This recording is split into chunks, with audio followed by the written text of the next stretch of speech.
को कोई व्यक्ति मदद करना चाहता है, वो रास्ता पार कराना चाहता है, रोड पार कराना चाहता है, जिस रोड में ट्रैफिक बहुत हो, गाड़ियां बहुत आती हो, हॉर्न बहुत बजते हो, आवाज बहुत होता हो, तो वो अंधा घबराता है कि मैं कैसे पार करूं। लेकिन जब कोई दूसरा व्यक्ति उसका लाठी को एक हाथ में पकड़ लेता है, उसको कहता है कि इस लाठी के दूसरे कोर को तू पकड़ ले, और लाठी जैसे जैसे आगे बढ़े तू बढ़, और उस लाठी को कोई दूसरा चलाता है और इस लाठी को पकड़ के बड़े आराम से वो रास्ता पार करके अगले सामने के मार्ग पर पहुंच जाता है। भारतीय संस्कृति में वो हमारे जितने भी पूर्व के ऋषि मुनि हैं, वो लाठी को उस चोर में पकड़ने वाले हैं, और उन्होंने जो बताया वो जितने उपाय और संस्कृति वो लाठी है, और हम वो अंधे हैं जिनको विश्वास के साथ उस लाठी का इस कोर को पकड़ना चाहिए।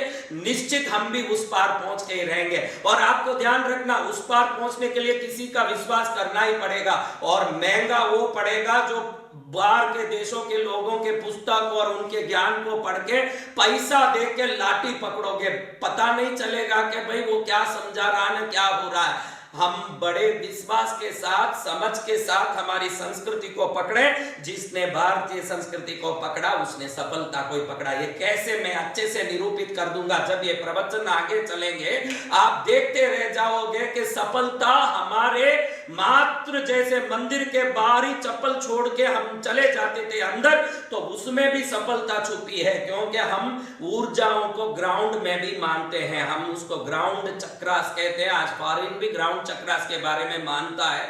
जैसे शरीर में जितने चक्रास हैं वैसे भूमि में भी चक्रास मानते हैं, और वो चक्रास सबसे ज्यादा आध्यात्मिक क्षेत्रों में जगा हुआ मानते हैं। और आजकल तो हम किचन में भी चप्पल पहन के जा रहे हैं, डाइनिंग टेबल में भी चप्पल पहन के खा रहे हैं, और बेडरूम तक चप्पल पहन के जा रहे हैं। इस प्रकार की शैली जिन्होंने अपना लिया, उनको जमीन से आने वाली ऊर्जा की क्या पता लगेगी ना। वो ऊर्जा नंगे पैरों में जब घुसती है तो 70 प्रकार के बीमारियों को किस प्रकार दूर करती है ये क्या पता लगेगा।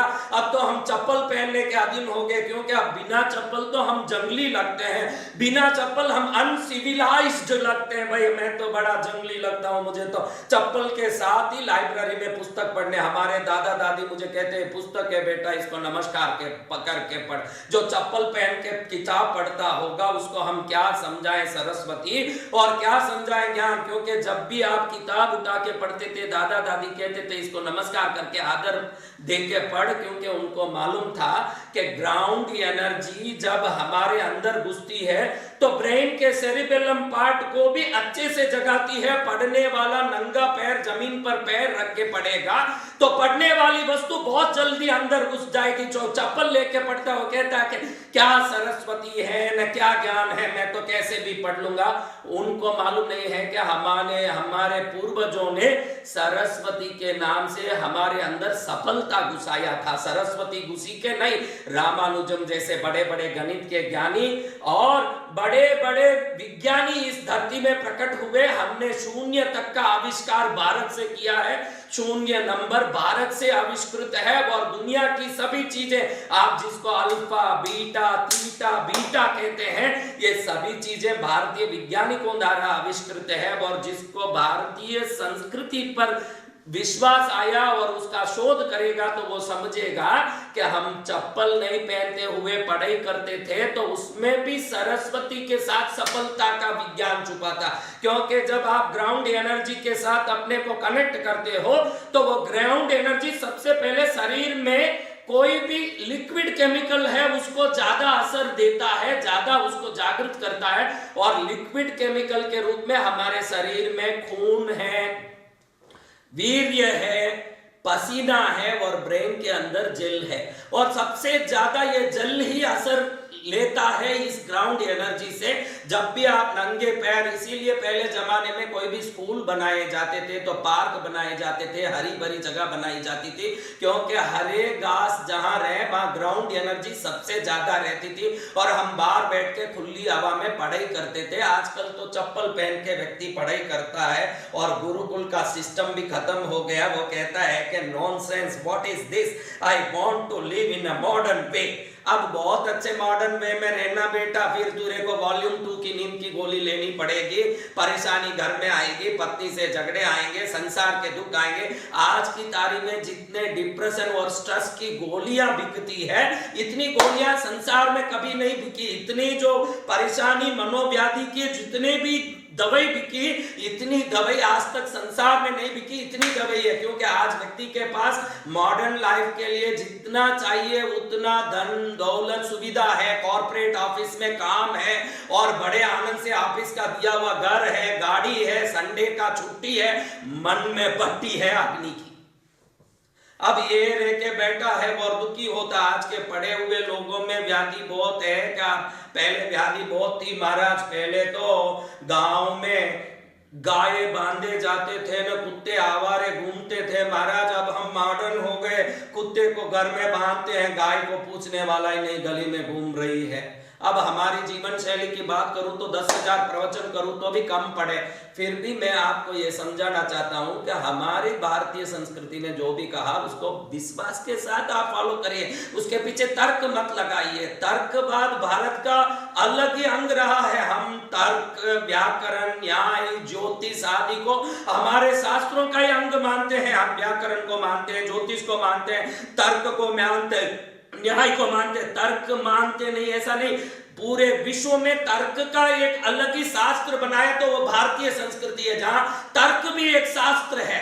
लेकिन आप धर्म में तर्क नहीं कर सकते। आप ये समझ लीजिए कि आप धर्म में तर्क नहीं कर सकते। आपका पिता ये है, आपकी मां ने बताया तो तुरंत आपने मान लिया कि ये मेरा पिता है, जिंदगी भर आप उसको मानते रहे तो इस विधि से तेरी सफलता है। भारतीय संस्कृति ने बोल दिया, उसको भी आंख मीच के मानना पड़ेगा। कि जैसे एक बच्चे ने अपने पिता को किसने देखा कि भाई यही पिता है, कि फलाना पिता है, कि दूसरा पिता है, कभी मां ने बता दिया, कह दिया ये तेरा बाप है, उस दिन से मरते दम तक उसको हम बाप मानते आए हैं। तो इस विधि से सफलता होगी, हमारे पूर्व महर्षियों ने कहा है। तो उस विधि को भी उतने ही विश्वास से हमको आदर के साथ फॉलो करना पड़ेगा जितने विश्वास से हमने अपने बाप को माना है। क्योंकि बाप से भी बाप है हमारा धर्म, और धर्म को महापिता जो मान लिया, उस पितामह से उसको हर प्रकार से, जैसे भीष्म पितामह से